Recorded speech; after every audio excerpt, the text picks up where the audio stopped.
जय श्री कृष्णा। आप सभी को पौष मास कृष्ण पक्ष सफला एकादशी की ढेरों शुभकामनाएं।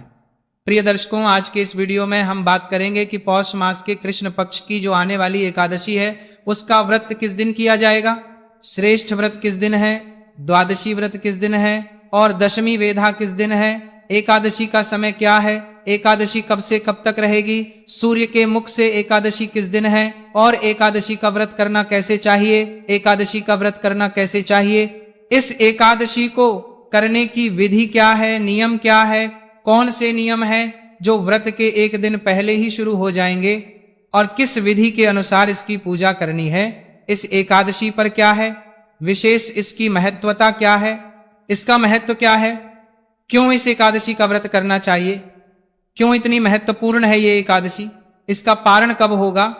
तो ये एकादशी का व्रत भारत के अतिरिक्त अन्य जो देश हैं, चाहे वो है यूएसए है, अमेरिका, चाहे यूएई है या ऑस्ट्रेलिया है, इन सभी देशों में ये व्रत इस दिन किया जाएगा। ये संपूर्ण जानकारी इस वीडियो के माध्यम से आपको प्रदान की जाएगी। आपसे निवेदन है कि वीडियो यदि थोड़ा सा भी अच्छा लगे तो कृपया एक बार लाइक अवश्य कर दीजिएगा। परमेश्वर वासुदेव की कृपा प्राप्त करने के लिए और अपने व्रत की सफलता के लिए कमेंट बॉक्स में अवश्य लिखिएगा जय श्री हरिया नमो भगवते वासुदेवाय। आप देख रहे हैं उमा महेश टीवी, ज्योतिष संस्थान का प्रतिष्ठित YouTube channel Uma Mahesh TV धार्मिक। हम यहाँ पर सभी व्रत और त्योहारों की सही शास्त्रीय जानकारी प्रदान करते हैं। ज्योतिष शास्त्र और पंचांग के आधार पर आपको बताते हैं कि कौन सी तिथि कब है, व्रत आदि कब करना है, क्या विधि है, क्या नियम है और क्या गलती नहीं करनी है। यदि आप सभी व्रत और त्योहारों की सही शास्त्रीय जानकारी पाते रहना चाहते हैं तो चैनल को सब्सक्राइब कीजिए और बेल आइकॉन को प्रेस कीजिए। जब आप सब्सक्राइब का बटन दबाएंगे तो वहां एक घंटी का निशान बना हुआ आएगा, उसको अवश्य दबाइएगा, तभी आपको हमारे सारे वीडियो प्राप्त होंगे, अन्यथा आपसे जानकारी छूट जाएगी। तो आइए प्रिय दर्शकों, अब बात करते हैं आने वाली एकादशी की। पहले उसका महत्व समझते हैं, फिर नियमों की बात करेंगे कि किन नियमों से इस व्रत को करना है और कब करना है, मुहूर्त आदि क्या रहेगा। प्रिय दर्शकों, शास्त्रों में जो आने वाली एकादशी है पौष मास के कृष्ण पक्ष की एकादशी, इस एकादशी की बहुत अद्भुत महिमा कही गई है। भगवान श्री कृष्ण महाराज युधिष्ठिर को इसका महत्व समझाते हुए कहते हैं कि हे युधिष्ठिर, मनुष्य को 5000 वर्ष तक लगातार तप करने से जो फल प्राप्त होता है वह फल इस एकादशी का एक व्रत कर लेने मात्र से ही प्राप्त हो जाता है। कितनी अद्भुत बात है, सोचिए 5000 वर्ष तक जब आप तपस्या करते हैं तो आपको जितना फल मिलता है वो केवल इस एकादशी का व्रत करने से मिल जाता है। ये जो दशी है, इस एकादशी का व्रत कर लेने मात्र से मनुष्य के बड़े से बड़े पापों का नाश हो जाता है। ये पापों का हरण करने वाली है, पाप हारणी है, ये आपको मोक्ष दिलाने वाली है ना। केवल आपको वर्ण आपके कई हजार पीढ़ियों को मोक्ष दिलाने का महत्व है इस एकादशी का। ये 1000 पीढ़ियों को भी मोक्ष प्रदान कर सकती है। इसका एक वरदान श्री कृष्ण सुनाते हैं, कहते हैं कि एक बड़ा ही दानी और राजा था, उसके 4 पुत्र थे। उनमें से बड़े पुत्र का नाम था लुम्पक। लुम्पक नाम वाला जो पुत्र था वो अत्यंत ही क्रूर था, धर्म से और पथ से भ्रष्ट था। वह अपने पिता का सारा धन वेश्यावृत्ति पर और पराई स्त्रियों पर खर्च करता था। पराई स्त्रियों के साथ वह घूमता फिरता था और उन्हीं पर सारा धन उड़ाता था। जब पिता को यह पता लगा तो पिता ने उस राजपुत्र को शहर से बाहर अपने राज्य से देश निकाला दे दिया। वो राज्य से बाहर आके, शहर से बाहर आके और जंगल में रहने लगा। दिन में जंगल में रहता, जानवरों को मार के खाता और रात्रि के समय वह उसी राज्य में घुस के वहां की जो प्रजा थी उनका अन्न धन आदि लूट लेता था। कोई भी उसकी शिकायत राजा से नहीं करता था, क्योंकि सबको पता था कि ये राजपुत्र है। अतः सबको लगता था अब तो हालत ये हो गई थी कि उसने लोगों की हत्याएं करनी आरंभ कर दी थी। इतना कठोर कठोर हृदय, दुष्ट और पातकी पापी हो गया था। समय निकला और शीत थू आरंभ हुई। पौष मास के कृष्ण पक्ष की 10वीं तिथि की रात्रि थी। बहुत भीषण ठंड पड़ रही थी। उस राजपुत्र ने कुछ पहना नहीं था, अतः उस भीषण ठंड में उसे शीत पीड़ा होने लगी, अर्थात उसे ठंड लगने लगी। ठंड इतनी अधिक थी कि वह उसके कारण सो भी नहीं पाया और उसके हाथ पैर भी कड़क हो गए, सख्त हो गए। सूर्य उदय होने से पहले पहले ही वह मूर्छित हो गया, बेहोश हो गया। जब सूर्योदय हुआ, सूरज चढ़ा, तो उसकी धूप की गर्मी से उसे राहत मिली और वह होश में आया। जब उसकी मूर्छा टूटी तो वह भूख से तड़प रहा था, अतः वह अपने पेट पालन के लिए, पेट भरने के लिए यहां वहां भटकने लगा। जानवरों को पकड़ के खाने का प्रयास किया तो जानवर उसकी पकड़ से बाहर हो गए, क्योंकि अब वह बहुत कमजोर था। अंत में कुछ जो कंदमूल फल उसे मिले, कुछ वृक्षों के नीचे गिरे हुए फल मिले, उनको उसने एकत्र किया, क्योंकि वृक्ष पर चढ़ने की शक्ति भी उसमें नहीं थी। इन सबको एकत्र करते करते शाम हो गई, सूर्यास्त हो गया।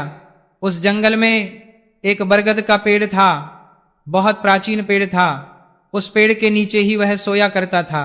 वो सारे कंदमूल फल लेके और उस वृक्ष के नीचे आया, उसने वहां सारे रख दिए और क्रोध में भरकर भगवान को कोसने लगा कि भगवान ये लो, ये कंदमूल फल आपके हैं, आप ही खाओ, मैं इनका क्या करूंगा। और इस प्रकार से उसने वहां एकादशी का दिन व्यतीत किया। दिन भर कुछ खाया नहीं रात्रि को, क्योंकि ठंड थी और भूखा था, तो उसे नींद नहीं आई। और जब अगले दिन द्वादशी का सूर्य उदय हुआ तो उसने देखा कि एक दिव्य रथ आया है, उसके साथ आभूषण है, उसके लिए राजसी वस्त्र है। वह उनको देख के हैरान हुआ। तभी आकाशवाणी हुई कि हे राजपुत्र, इसका व्रत हो जाने और जागरण के परिणाम स्वरूप उसके फल से तुम्हारे सभी पाप नष्ट हो गए हैं और अब तुम अपने राज्य जाओ तथा अपना राज्य संभालो। वह यह सुन के बड़ा प्रसन्न हुआ और रथ में बैठ के राजस्व वस्त्र पहन के महल पहुंचा। महल पहुंच के देखता है पिता उसका स्वागत करते हैं और उसे राजपाट राजगति पर बिठा देते हैं। तो उस लुम्पक नामक राजपुत्र केवल अनजाने में रात्रि जागरण हो जाने और एकादशी का व्रत पूर्ण कर लेने मात्र से, इस सफला एकादशी का व्रत कर लेने मात्र से सारे पापों का नाश हो जाता है और राजगद्दी प्राप्त हो जाती है। अब सोचिए, जो आप इच्छा के साथ व्रत करेंगे, उसने तो अनजाने में किया था, भावना के साथ, पूरे भाव के साथ व्रत करेंगे तो कितना कल्याणकारी होगा। ये महिमा है इस एकादशी की और ये भगवान श्री कृष्ण ने स्वयं कही है। इसीलिए इस पर आपको विश्वास करना चाहिए कि ये एकादशी अत्यंत ही पुण्यदायी है। इसको सुनाने का मेरा उद्देश्य सिर्फ इतना था, जैसे कि आप इस एकादशी के महत्व को समझे और इसका व्रत करें तथा नियमों का पालन करें। अब बात करते हैं कि इस एकादशी का व्रत करना कैसे चाहिए, क्या इसमें खाना चाहिए, क्या इसके नियम है। तो प्रिय दर्शकों, दशमी तिथि के दिन कुछ वस्तुओं का त्याग कहा गया है, जैसे आदि का त्याग कर देना चाहिए। जो लोग मांस मदिरा का सेवन करते हैं और एकादशी व्रत करते हैं, उनको भी एक दिन पहले ही मांस मदिरा का त्याग कर देना चाहिए। शहद का प्रयोग एकादशी में वर्जित है। ना ही आप दशमी को, ना ही एकादशी को और ना ही द्वादशी को खाएंगे या प्रयोग करेंगे। पंचामृत में भी शहद नहीं प्रयोग करना है। इसके अतिरिक्त मसूर की दाल दशमी तिथि को त्याज कही गई है। कांसे के पात्र का प्रयोग भी नहीं करना चाहिए। कांसे का जो बर्तन होता है ना, बहुत लोग भगवान को भोग लगाने के लिए प्रयोग करते हैं, तो वह कांसे के पात्र का प्रयोग भी आपको नहीं करना चाहिए। सभी माताओं बहनों को अपना जो सर है, अपने बाल हैं, वो दशमी तिथि को ही धो लेने चाहिए, क्योंकि एकादशी को बाल धोना वर्जित कहा गया है। और यहां महत्वपूर्ण जानकारी आपको दूं कि बाल किस दिन चाहिए, किस दिन नहीं धोने चाहिए, वार अनुसार, और किस तिथि पर धोने चाहिए, किस तिथि पर नहीं धोने चाहिए, क्या फल है और क्या दोष है। इसकी शास्त्रीय जानकारी का वीडियो मैंने आपके लिए बना के अपलोड किया है, चैनल पर उसको अवश्य देखिएगा। उसमें पुराणों के साथ वर्णन मिलेगा कि किस पुराण में, किस ग्रंथ में क्या लिखा है। स्त्रियों को बाल कब धोने चाहिए, कब नहीं धोने चाहिए, वार के अनुसार भी, तिथि के अनुसार भी बड़ी महत्वपूर्ण वीडियो है। क्योंकि ये कहावतों पर आधारित वीडियो नहीं है, प्रमाण पर आधारित वीडियो जो पुराणों में लिखा है उसके आधार पर, तो उसको अवश्य देखिए। ये सभी माताओं बहनों के लिए बहुत महत्वपूर्ण है। अगर वीडियो ना मिले तो कमेंट बॉक्स में लिख के पूछ लीजिएगा, मैं आपको अवश्य ही उसका लिंक प्रदान करूंगा। तो एकादशी के दिन बाल नहीं धोए जाते, इसलिए दशमी तिथि को ही बाल धो लेने हैं। और ध्यान दीजिएगा कि ब्रह्मचर्य का धारण कर लेना है। ब्रह्मचर्य अब दशमी तिथि से आप आरंभ करेंगे और द्वादशी तक पालन करना है। आपको इस प्रकार दशमी तिथि को एक वक्त का आहार कहा गया है। अगर पालन कर पाते हैं तो उत्तम रहेगा, कल्याणकारी रहेगा। एकादशी सूर्योदय से पहले उठ जाइए। उठने के बाद स्नान आदि करके स्वच्छ वस्त्र धारण कीजिए। स्वच्छ वस्त्र धारण करके और पूजा की सामग्री एकत्र कीजिए। फिर भगवान की स्थापना करके संकल्प करते हुए हम पूजन करेंगे और उसके बाद दिन के नियम आपको बताते हैं। तो भगवान की पूजा करने के लिए आपके पास सामग्री के रूप में होनी चाहिए भगवान श्री हरि विष्णु की कोई तस्वीर या प्रतिमा, उनको स्थापित करने के लिए एक चौकी पर बिछाने के लिए पीला या लाल वस्त्र, रोली, पान सुपारी, लौंग, इलायची, धूप, दीप, नैवेद्य पुष्प की माला, इत्र, जनेऊ। पंचामृत बनाने के लिए कच्चा दूध, दही, घी, शक्कर और गंगाजल, शहद का प्रयोग नहीं होगा। और एक तांबे का लोटा। ये सारी सामग्री है जिसकी आवश्यकता होगी पूजा के लिए। इसमें से अधिकतर सामग्री जो है घर पर आपको उपलब्ध होगी, बाकी सामग्री आप ले लीजिएगा सामग्री एकत्र करके। और पूजा स्थल जो है जहां आप बैठकर पूजन करते हैं भगवान का, उस स्थान पर बैठ जाइए। उत्तर दिशा की ओर मुख करके अपने सामने सभी सामग्री और चौकी आदि को रखिए। जो तांबे का लोटा है उसमें पहले थोड़ा गंगा जल भरिए, फिर शुद्ध जल भरिएगा और फिर उस जल से फूल के माध्यम से छींटे दीजिए सभी सामग्री पर और उस स्थान पर जहां बैठकर आप पूजन करने वाले हैं, क्योंकि इस जल के छींटे देने से वह स्थान शुद्ध हो जाएगा, वह सामग्री पवित्र हो जाएगी। तो जल दीजिए। हम यहां से मंत्र पढ़ते हैं। इस प्रकार जल के छींटे देके अपने स्थान सामग्री सभी को शुद्ध किया है। अब चौकी को बिछाइए। चौकी पर लाल या पीला जो वस्त्र है उसको बिछाइए। भगवान की तस्वीर या प्रतिमा को विराजमान कीजिए। उनके सामने घी का दिया रखिए, धूप रखिए। अगर घी का दिया है तो सीधे हाथ की ओर रखेंगे भगवान के, और तेल का दिया है तो उल्टे हाथ की ओर रखेंगे, विपरीत दिशा में धूप रखेंगे। इस प्रकार भगवान की स्थापना कर लीजिए।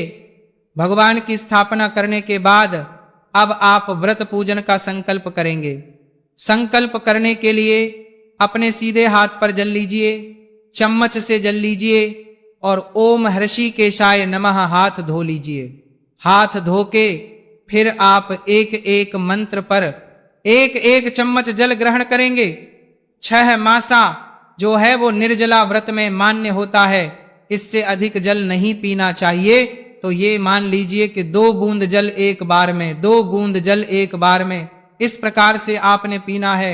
अधिक से अधिक जो निर्जला व्रत कर रहे हैं जल लीजिए। ओम केशवाय नमः पी जाइए, जल लीजिए। ओम माधवाय नमः पी जाइए, ओम नारायणाय नमः जल लीजिए, पी जाइए। ओम हर्षिकेशाय नमः जल लीजिए। हाथ धो लीजिए। हाथ धो के अपने आप को तिलक कीजिए, मौली बांधिए। पारिवारिक के अगर पूजन कर रहे हैं तो उन्हें भी तिलक कीजिए, मौली बांधिए। और अब धूप तथा दीप को प्रज्वलित कीजिए, दिया जला लीजिए, धूप जला लीजिए। और अब आप व्रत पूजन का संकल्प करेंगे। संकल्प करने के लिए सीधे हाथ पर जल लीजिए। 1 रुपए का सिक्का कम से कम रखिए दक्षिणा के रूप में और 3 बार बोलिए ओम श्री विष्णु, ओम श्री विष्णु, ओम श्री विष्णु, श्री विष्णु ओम। श्री विष्णु अपना नाम, अपना गोत्र, जिस स्थान पर बैठकर संकल्प कर रहे हैं वहां का मकान नंबर, क्षेत्र का नाम, शहर का नाम, भगवान श्री हरि विष्णु एकादशी व्रत श्री विष्णु संकल्प भगवान के चरणों में अर्पित कर दीजिए। संकल्प अर्पित करके अब आप भगवान का पूजन करेंगे, जो है एक आवश्यक प्रक्रिया है। जब भी आप व्रत करेंगे तो आपको संकल्प अवश्य ही करना चाहिए। भगवान को सबसे पहले पद्य, अर्घ्य, आचमनी अर्पित किया जाता है। मैं यहां संक्षेप में पूजा विधि बताऊंगा, क्योंकि पूजा विधि के लिए मैं अलग से एक वीडियो बना दूंगा। यहां पूजा विधि बताने जाऊंगा तो वीडियो बहुत बड़ा हो जाएगा। पूजा में सबसे पहले भगवान को पद्य, अर्घ्य, आचमनी के रूप में 3 बार जल अर्पित कीजिए। उनके सामने एक पात्र, कटोरी आदि रख दीजिए, उसमें 3 बार जल अर्पित कीजिए। फिर भगवान को फूल से जल के छींटे दीजिए। स्नान के रूप में पंचामृत बनाइए, पंचामृत को फूल पर लगाइए और वह पंचामृत का स्नान कराने के रूप में पंचामृत जो है फूल पे लगा के अर्पित कर दीजिए। जिनके पास लड्डू गोपाल है, शालिग्राम है या भगवान विष्णु की कोई प्रतिमा है, वो अच्छे से भगवान को अभिषेक करा सकते हैं। और पंचामृत के बाद पुनः शुद्ध जल अर्पित किया जाता है स्नान के लिए, तो फिर से जल के छींटे दीजिए। इस प्रकार स्नान करा के भगवान को वस्त्र अर्पित करेंगे। वस्त्र के रूप में मौली का एक टुकड़ा तोड़िए, वह भगवान को अर्पित कर दीजिए। भाव रखिए कि आप भगवान को वस्त्र पहना रहे हैं। वस्त्र अर्पित करके भगवान को इत्र अर्पित करेंगे और जनेऊ अर्पित करेंगे। इत्र को फूल पर लगा लीजिए और वह चढ़ा दीजिए। जनेऊ को रोली कुंभ कुमारी से तिलक कर लीजिएगा, फिर आप भगवान को चढ़ाइएगा। यज्ञोपवीत कहते हैं तो जनेऊ चढ़ा दीजिए भगवान को। यज्ञोपवित्र अर्पित के बाद भगवान को रोली कुंभ से तिलक कीजिए। तिलक करके फूलों की माला है तो माला पहनाइए, अन्यथा पुष्प अर्पित कीजिए। पुष्प अर्पित करके भगवान को धूप दिखाएंगे और दीप दिखाएंगे। नए वैद्य समर्पित करेंगे। नए वैद्य क्या होता है जी? भोग के रूप में आप फल अर्पित कर सकते हैं। भगवान को मिठाई है तो मिठाई चढ़ाइएगा, अन्यथा मिश्रीले या बताशा भी ले सकते हैं। जो आपके पास नैवेद्य के रूप में उपलब्ध है वह नैवेद्य के रूप में भगवान को चढ़ा दीजिए और फिर जल के छींटे दीजिए के रूप में, या 1 चम्मच से जल अर्पित कर दीजिए।